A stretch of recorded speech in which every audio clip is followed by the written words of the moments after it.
Sometimes it's fun to see bad action movies just to see how bad they actually can make it. Assassin Club, a low budget movie released not long ago, is one such case. It is also a classic case of a movie that looked way better on the trailer than the final result, which was a disappointing one. They seem to burn all the fire on the trailer because there are not as much action as you are led to believe from the trailer. The main problem, however, are the characters and the acting. In a good action movie, you need to have bad guys that look and feel menacing. As the case in this movie, when they are all assassins, maybe the case is different. But the way I see it, none of these characters are especially menacing, and to put it further, you never get too interested in their story. The only character that had some potential was the man who seemingly had put this deadly assassin game into play called Caldwell. He at least had some humoristic sense about him, so it was really a bummer that they took him out of the movie so early, letting the Swedish character Falk take the job as the protagonist, because she is really the worst protagonist in the history of action movies, and the acting from Nomi Rapace isn't exactly good. But that can be said about all the actors in the movie.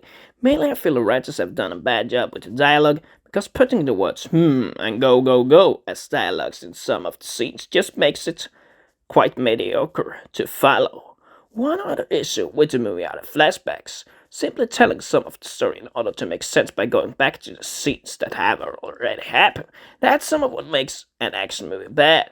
In addition, it is also way too emotional when you first have longer dialogues. In a good action movie, you manage to downplay this and create balance. If you have too much emotion between characters all the time, like in this movie, you create slow-paced parts, which makes this movie at times look like an action movie trying to be more like a drama movie. It may be hard to make a good movie with a low budget, but at times I feel they don't even try in this movie, and it is miles away from creating a good movie with assassins like Polar and John Wick. The movie looks more like the case was with Bullet Train, but at least that one had a lot more action scenes.